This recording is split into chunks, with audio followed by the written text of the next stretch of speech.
Hello everyone, I am Jyoti Bhom and in this video we are going to discuss three topics: geological hazards, groundwater and building stones. So first we will discuss a topic: geological hazards, which is also called as geohazards. So a geohazard is any natural hazard that is caused by the earth. For example, volcanoes, earthquakes, floods, tsunamis, cyclones, etc. So these and other geohazards can cause great loss of life and damage to property when they occur. So governments are always looking for ways of reducing the impacts of geohazards. It is sometimes possible to predict when certain geohazards will occur, such as volcanoes and cyclones. For example, the eruption of volcano can be predicted when scientists observe the different signs, the gases that volcanoes give off suddenly change. Second one is small earthquakes happen in the local area. The volcano starts to get bigger as it fills with magma. So by observing these symptoms, we can predict uh, the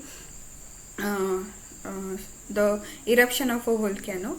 So some geohazards can be predicted and some geohazards cannot be predicted. So now here different geohazards are given, so we will see those one by one in detail.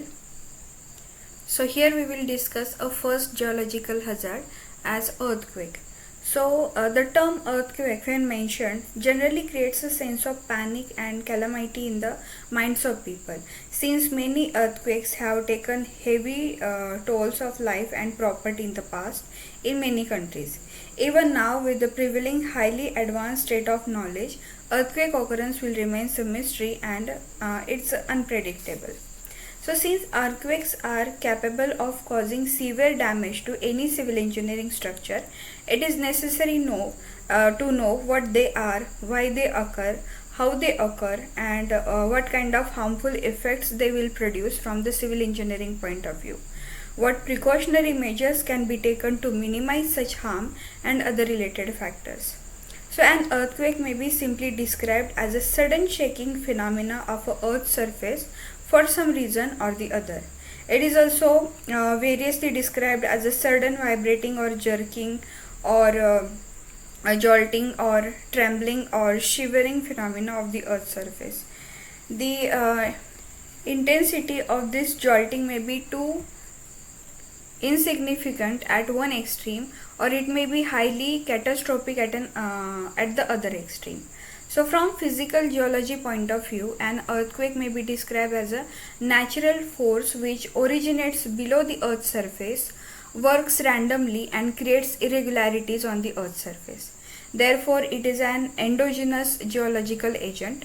The study of earthquake is known as seismology. The records of earthquakes are known as seismograms, and the recording instrument are known as seismographs. So we will see the earthquake terminology by discussing about a few terms related to earthquake. So the place of origin of an earthquake is the interior of the earth, and it is known as a focus or origin or center or hypocenter.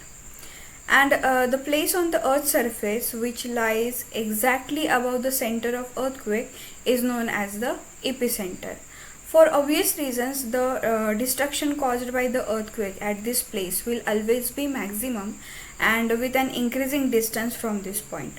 The intensity of destruction also decreases.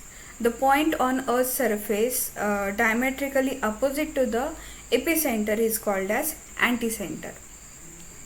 The imaginary line which joins the center and the epicenter is called as a seismic vertical, and this represents the minimum distance between which the earthquake has to travel to reach the surface of the earth.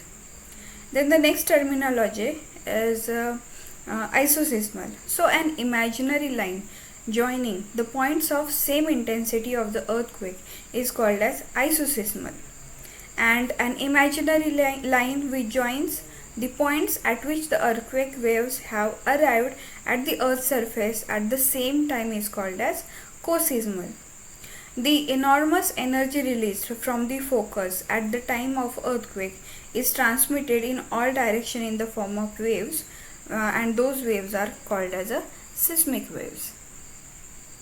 Now we will see the classification of earthquake and different causes of earthquakes. So the earthquakes are grouped on the basis of different principles. For example, based on the depth of their origin, earthquakes are described as shallow or intermediate or deep. Earthquakes with a focus depth less than 60 km are called shallow earthquakes. If the depth is more than 60 km but less than 300 km, they are called intermediate earthquakes, and others which have a focus depth more than 300 km are called deep earthquakes. So earthquakes originating at depths greater than 700 km are extremely rare. It will be interesting to know that out of the 5,605 earthquakes recorded in Italy, Oldham has found that 90% of them had a focus at less than 8 km depth. 8% had a depth between 8 km and 30 km, and only 2% had a focus deeper than 30 km. So, based on the causes responsible for their occurrence, earthquakes are described as tectonic earthquakes and non-tectonic earthquakes. So, tectonic earthquakes are exclusively due to internal causes, that is, due to disturbances or adjustments of geological formations taking place in Earth's interior. Generally, they are less frequent but more intensive, and hence these are more destructive in nature.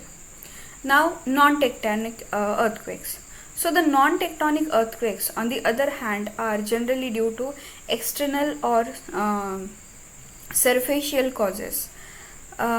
This type of earthquake is very frequent but minor in intensity, and hence generally not destructive in nature.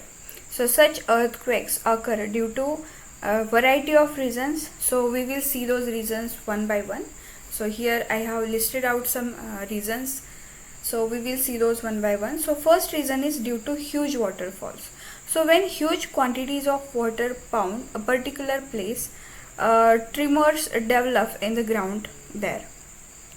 Second reason is due to avalanches. So avalanches are generally the parts of valley glaciers which get detached from the main body under certain circumstances and hence roll down with considerable momentum along the steep slopes of mountains. When they hit the ground forcefully, minor tremors are produced. Next reason is due to meteorites. So meteorites are heavenly bodies of various sizes wandering in space. When they come under the influence of Earth's gravity field, they suddenly fall on the Earth's surface. Of course, most of them do not reach Earth's surface because they get totally burnt out and vaporized due to intense frictional heat produced at the time of their passage through the atmospheric zone which envelops the Earth. However, some larger meteorites may survive this process and reach the Earth's surface. Their violent impact creates tremors in the ground. The next reason is due to occurrence of sudden and major landslides. So the impact of such landslides will be capable of causing earthquakes. Of course, in some instances, the landslides occurrence themselves may be due to earthquakes. Next reason is due to volcanic eruption. Some volcanoes like Stromboli in Italy erupt calmly without any fanfare and quietly pour out lava, but some erupt very violently with tremendous noise, throwing out fire, smoke, pyroclasts, etc. to great heights, accompanying the terrific blow up of the crater. It is particularly so in the Pilean type of volcanoes. Such violent eruptions sometimes cause earthquakes. The earthquake occurrence of 1883 in Indonesia due to the eruption of the Krakatoa volcano is a striking example of this kind. Next reason is due to tsunamis. So tsunamis are the giant sea waves formed due to submarine earthquakes. They move shorewards and dash against the coastline violently, sometimes causing earthquake. Next is due to man-made explosions. So during mining, the economic mineral deposits, and during quarrying the building material, many explosives are carried out. So these naturally produce tremors locally. Uh, Next is due to dams and reservoirs. So this is a strange phenomena noticed in recent times. The reservoir areas which were aseismic started showing signs of earthquake occurrence when the reservoir was filled with water. This may be due to the great lateral thrust of reservoir water contributing to stress imbalances, or due to the reactivation of subterranean faults by the newly developed stresses, or due to increased pore pressure in the adjoining rocks, which lowers their shearing strength, resulting in earthquake occurrence. So here this map shows us different seismic zones of India, like zone 2 which is the least active, zone 3 which is moderate, zone 4 which is high, and zone 5 is the highest prone to the earthquake. So here by different color shading, the different zones are symbolized. So now we will discuss about the second geological hazard, which is volcano. So a volcano is defined by an opening in the earth's crust from which lava, ash and hot gases flow or are ejected during an eruption. The volcanic hazards vary from one volcano to another and from one eruption to the next. The big killers are pyroclastic flows, lahars and tsunamis triggered by volcanic eruptions. The most frequent lethal events are so-called tephra explosions. Those are very rapid jets of lava. The longest lasting damage is usually inflicted by thick lava flows or major collapses of volcanic edifices. The next geohazard is landslides. So the term landslide is self-explanatory and refers to the downward sliding of huge quantities of land masses. Generally, such sliding occurs along steep slopes of hills or mountains. It may be sudden or slow in its occurrence. Also in magnitude, it may be major or minor. So often loose and unconsolidated surfacial material undergoes sliding, but sometimes huge blocks of consolidated rocks may also be involved. In general, landslides are viewed as slow failures resulting in sudden slipping of enormous volumes of material along downward slopes. Tsunamis. So this is the next geological hazard. So tsunamis are gravity waves created by a rapid displacement of a water column. The displacement can be the result of earthquakes, volcanic eruptions or landslides. So these energetic waves travel fast with long wavelengths and relatively small amplitudes in open ocean. When hitting shallow water, they build up an amplitude and can become tens and on very rare occasions even hundreds of meters high. The coastal inundation can be devastating and catastrophic. Extreme geohazard. So the Sumantran earthquake or Indian Ocean tsunami was one of the most extreme geohazard in modern history. This extreme reached us all beyond the mere geophysical waves. A tourist came from all over the world to visit the beautiful shores of the Indian Ocean. In 2004, tsunami affected people from around the globe. The extent of its destruction and the dimension of the disaster are parts of this definition of extreme, that combined with their physical features that normally are several orders higher or more powerful than the average geohazards. So when we talk about extreme geohazards, we not only refer to the physical characteristic of geohazard but also the risk they represent in terms of consequences of this hazard. So now we will discuss the topic groundwater. So the large quantities of water occur below the surface of the earth. occupying pores and other openings in rocks. This is called as a groundwater. The ultimate source of groundwater is the rainfall. The water that falls on the earth's surface as rainfall is disposed of in three ways. Part of it evaporates and returns to the atmosphere. Second, part of it flows on the surface and ultimately runs off into the sea. And third, a part percolates into the ground and becomes groundwater. The rainwater that soaks into the ground is called meteoric water. In addition, water of two other types occurs in rocks: water entrapped in sediments called connate water and magmatic water called juvenile water. So these are of rare occurrence, and except in a very few cases, groundwater is a meteoric water. So there are various types of groundwater. So different types are there in the zone of aeration and different types are there in the zone of saturation. So we will see those one by one. So in the zone of aeration, the types of groundwater are soil water, pellicular water, vadose water, perched water and capillary water. And in the zone of saturation, the groundwater types are unconfined or free groundwater, confined water, fixed groundwater, connate water, internal water and juvenile water. So we will see those types one by one. So first we will discuss about the types in the zone of aeration. The first one is soil water. So the soil water is the water which occurs in the soil and is available to the roots of plants or vegetation existing on the surface. Next is pellicular water. So when the rainwater percolates downwards, some water sticks to the sides of fractures or to the surface of openings in rocks. It does not move down under the influence of gravity. So such kind of water is called as pellicular water. Next is vadose water.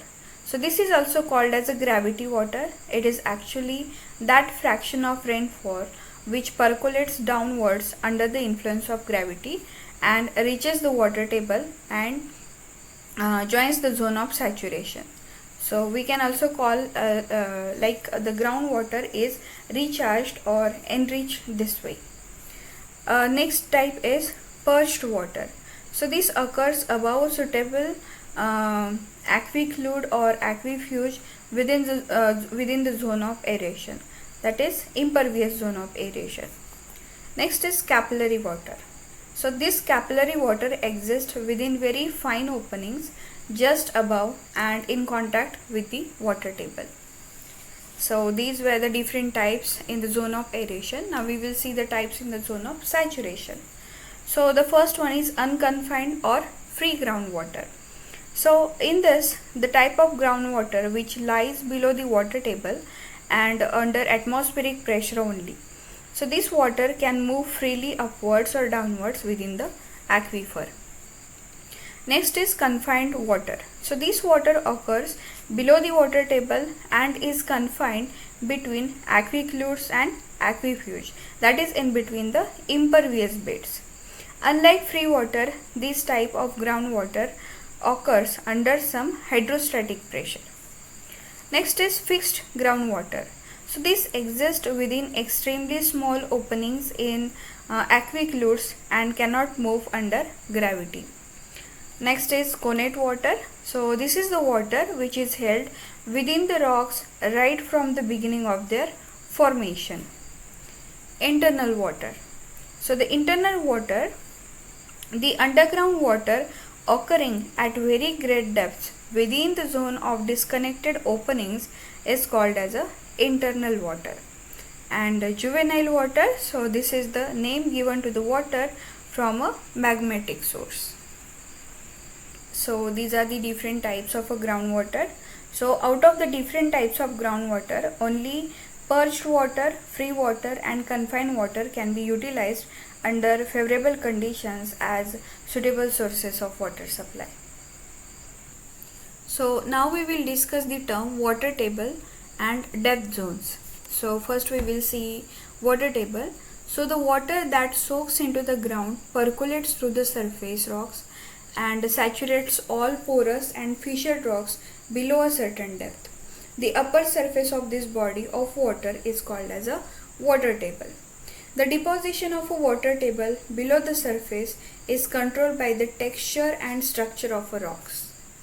But in general, it roughly follows the surface relief, though with a less accentuated curve. It arches up under the hills and sinks below the valleys, but is found to be nearer the surface under valleys. So here in this diagram we can see the water table under hills and valleys. So next is depth zones. So in general, 3 successive depth zones may be recognized. At the surface is the zone of aeration or non-saturation. This is never completely filled with water, but water is percolating through this zone on its way to underlying zones. Below these zones comes the zone of saturation. The top of this zone is water table, but the water table rises in the wet weather and sinks in the dry season. The result is that immediately below the zone of aeration there is a zone in which rocks are saturated only in the wet season when the water table rises and are left dry when the water table falls in the dry season. This is called the zone of intermittent saturation, which extends from the highest level reached by the water table after wet weather to the lowest level to which it falls in dry weather. That means this one. So below this comes the zone of permanent saturation, which extends downward to the limit below which groundwater is not found. Below a certain depth, because of the load of the above lying rocks, there are no openings in rocks for water to occupy, and groundwater cannot occur below this depth. This depth varies greatly according to local conditions, but it is usually at about 1000 meters that underground ceases to exist. So here we can see a diagram of depth zone of groundwater. So here GS represents the ground surface, HWT is the highest position of water table, LWT is the lowest position of water table. Here this portion, that is the part below the ground surface and above the highest water table, this is the zone of aeration or non-saturation. Here IS, this zone represents the zone of intermittent saturation, and PS, this is the zone of permanent saturation. The geological work of groundwater. So during its passage through rocks, groundwater brings about decomposition, solution and deposition. So deposition. So groundwater containing oxygen and carbon dioxide in solution brings about chemical decomposition of rocks in which it circulates. Rocks are thus decomposed along joints, fractures, fault zones, crushed zones, etc., along which groundwater circulates. Next is solution.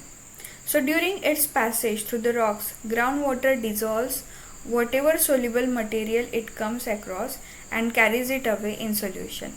In the silicate rocks, this action is confined to the soluble products of decomposition, but in limestones, solution takes place on a large scale and produces various features characteristic of carbonate rocks.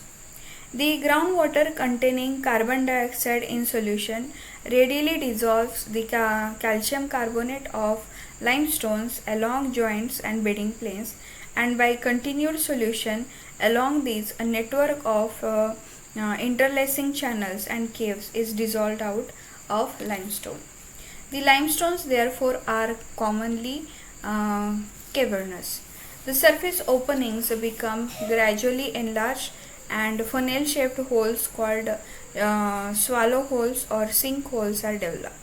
As the process goes on, this may be enlarged into roughly cylindrical shafts communicating with solution caverns of all sizes, sometimes hundreds of meters below the surface. Next is deposition. So under appropriate conditions, groundwater deposits in rocks the material carried by it in solution. In solution, carms in limestone calcium carbonate is deposited in various forms. From water dripping from the roof, stalactites grow as pendants hanging from the roof, while stalagmites grow upwards from the floor where drops fall. The loose sediments are consolidated by deposition of cement in interspaces. The joints and other fissures are sealed by deposition in them of veins of quartz, chalcedony, agate, calcite, etc. from groundwater circulating in them. The fragmented rock in a fault zone is often consolidated by deposition of cement from groundwater and is converted into sound cemented mass. Such faults are called healed faults. In basalt areas, large quantities of calcium carbonate derived by decomposition of basalt are carried away in solution by groundwater and deposited in various forms as water evaporates in dry season. The carbonate may be deposited as regular nodules in soil, which are called conker, or in joints and other openings in rocks, or as a surface growth. It cements into hard mass the alluvial deposits of rivers and streams. The carbonate may replace the bedrock chemically, sometimes forming fairly large deposits of calcium carbonate. Now we will discuss the different types of aquifers. So based on the type of groundwater contained, that is free water or confined water or purged water, the aquifers are named as unconfined aquifers, confined aquifers and purged aquifers. So here in this video we are going to discuss about the unconfined aquifers and confined aquifers. So first we will see about the unconfined aquifers. So these do not have any impermeable beds above them and the water table is under atmospheric pressure only. So depending on whether the water is tapped from the aquifer or recharged into such an aquifer, the water table will fall or rise uniformly throughout the rock. Wells dug in such an aquifer will have the water level equal to the level of the water table as shown in water table. Such wells are described as gravity wells or unconfined wells. Next is confined aquifers. So these are also called artesian aquifers. The requirements and the conditions prevailing in the case of confined aquifers are different that we will see. The first case is an aquifer should be sandwiched between two impermeable formations. Such an aquifer should have suitable structural conditions so that the confined water occurs in it under some hydrostatic pressure. The next case is the aquifer should outcrop on the surface at higher level to serve as a catchment area and facilitate percolation of rainwater through it. And the next case is in the preceding setup, if the overlying impermeable formation is punctured depending on the surface height at that point and the level of the pressure surface existing there, the water may gush out under pressure in the form of a spring or may rise to some height below the ground level. Then these are called artesian spring or artesian well respectively. Fluctuations in water table levels. So the fluctuations in the level of water table in unconfined aquifers is of two different types, that is seasonal and cone of depression. In rainy seasons, because of heavy rainfall and percolation, the water table level rises considerably. In summer, water is only pumped out without any recharge. This leads to the significant fall in the level of water table. Therefore, this kind of fluctuation in the water table is seasonal. Next is cone of depression. So, in any gravity well, the static level of water coincides with the water table level of surrounding aquifer. When water is pumped out in a considerable measure from such well, the level of water in it goes down, leading to the depression in the water table around the well in the form of an inverted cone. So this phenomena is called the cone of depression or the cone of exhaustion. So this is a temporary fluctuation in the level of water table because the original position is restored within a short period due to a seepage of groundwater from the sides of the well. The shape of this cone of depression on the water table around a pumped well depends on the permeability nature of the aquifer body. Now we will discuss about the artesian wells. So as the water table is always at some depth below the surface, water in wells has to be lifted to the surface by some means. However, under favorable geological conditions, water may rise in a well under its own head at least up to the surface as soon as the water bearing bed or aquifer is pierced and may flow. Such wells are called flowing wells or artesian wells. If the hydrostatic head is not enough to raise the water up to the surface but raises it above the point at which the aquifer is pierced, the well is called as subartesian well. So as an essential condition for artesian pressure is that the aquifer must extend to and outcrop at a level higher than the level of a point where the well is dug. A basin-shaped topography is most favorable for producing artesian conditions. The another is an aquifer sandwiched between two impervious beds. As a result, artesian water commonly occurs in basins where an aquifer sandwiched between two confining impervious beds occurs with a suitable structure. The commonest structure producing artesian conditions is a sandwiched aquifer folded into a sink line when it outcrops in the outer parts of the basin at a higher level than the ground level in the middle. The most of well-known artesian basins have synclinal aquifers of this type. If such sandwiched synclinal aquifer outcrops in plain country instead of a basin, only subartesian conditions will be produced. Where the two essential conditions necessary for producing artesian pressure are satisfied, artesian water may be available under other structural conditions also, though these are much less common. If an inclined sandwiched aquifer is brought against an impervious bed down the deep by faulting, artesian water will be available if the fault zone is watertight. If an inclined sandwiched aquifer, instead of maintaining its thickness, pinches out down, the deep artesian water will be available. If an inclined sandwiched aquifer, which is coarse grained or poorly cemented and therefore pervious in the upper parts, becomes impervious in the lower parts down the deep because of being fine grained or better cemented, artesian conditions will be produced. So the consideration of the geological conditions described till now under which artesian pressure may develop shows that in all of them an inclined aquifer is a basic requirement.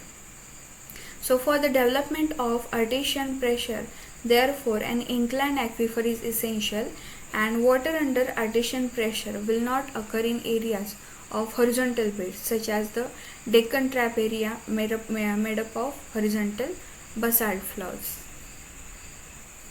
Now we will see the term conservation of groundwater.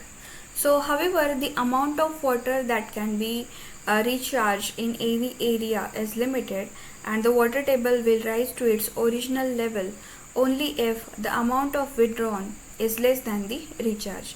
If withdrawal exceeds the recharge, the water table will not rise to its original level but will be depressed, and if this goes on year to year, the water table will gradually be depressed lower and lower. Such pumping will bring about a serious depletion of groundwater reserves, which may ultimately disappear practically completely.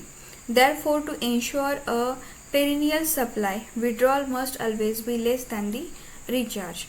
For the conservation of groundwater reserves, it is necessary that more wells are not dug in areas where water table levels are falling. And the next term under in this topic of groundwater is artificial recharge of groundwater. So one of the measures for increasing the availability of groundwater resorted to as a part of its conservation is to try to reduce surface runoff and increase percolation. The percolation tanks are commonly used for this purpose.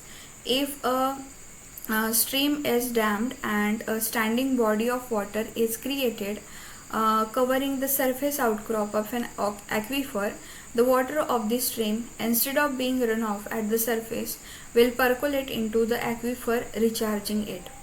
Obviously, therefore, for a percolation tank to succeed, it is essential to have pervious formations in the submergence area.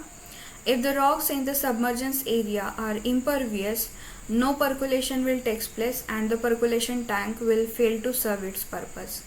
It is therefore imperative to carry out a geological examination of the submergence area of a proposed percolation tank to ascertain whether the rocks occurring there are suitable for percolation or not, and to construct the tank only if they are found suitable. However, percolation tanks are almost always constructed without such geological examination, and as conditions unsuitable for percolation are common in nature, percentage of failed percolation tanks is very high. So to avoid such failure, geological examination at percolation tank sites must be made standard practice. And now we will discuss the third topic from this video as the building stones.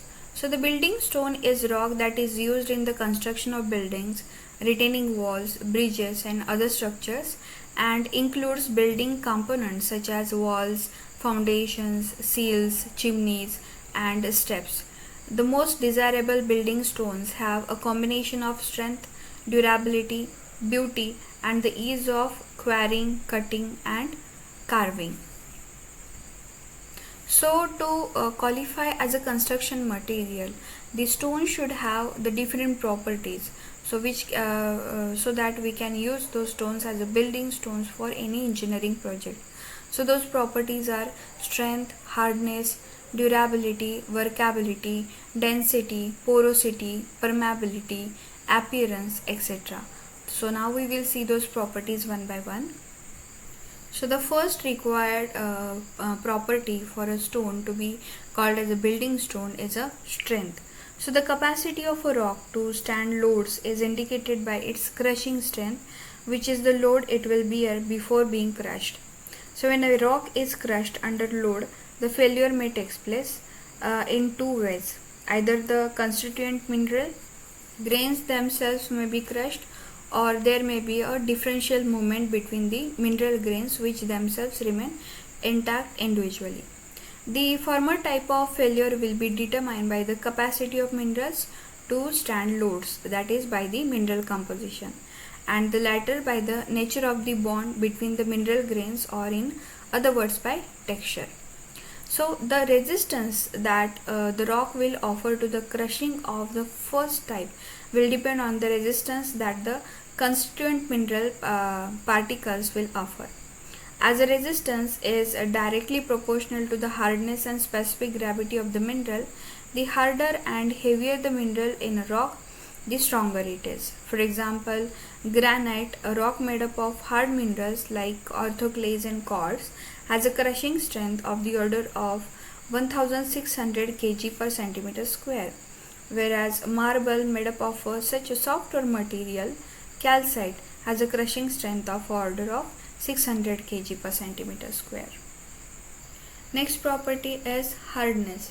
So hardness is an important when stone is used for flooring, paving and stair treads. So here we can see the different stones and here the hardness of this is given. So talc is having a hardness of 1, which is easily scratched with the thumbnail. The gypsum is having a hardness 2 and it is also scratched by the thumbnail. Calcite, it is not scratched by thumbnail but easily cut by knife, which is having a hardness of 3. So here fluorite is also given, which can be cut by knife greater difficulty than calcite, which is having a hardness of 4. Then apatite is having a hardness of 5, orthoclase is having 6, quartz is having 7, topaz is having 8, sapphire 9, diamond 10, etc. Durability.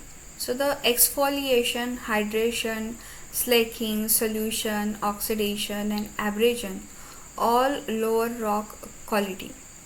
Resistance to the weathering affects the rain, wind, heat and frost action is necessary for exterior stonework.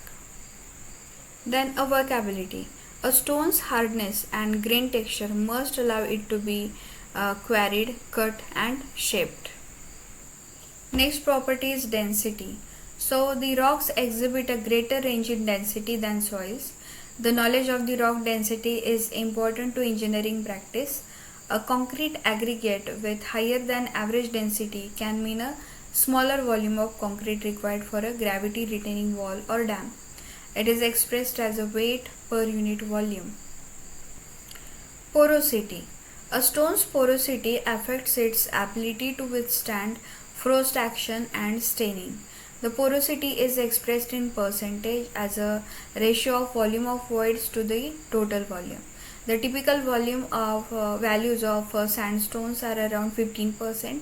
In igneous and metamorphic rocks, a large proportion of the pore space, usually less than 1 or 2%, occurs as planar fissures.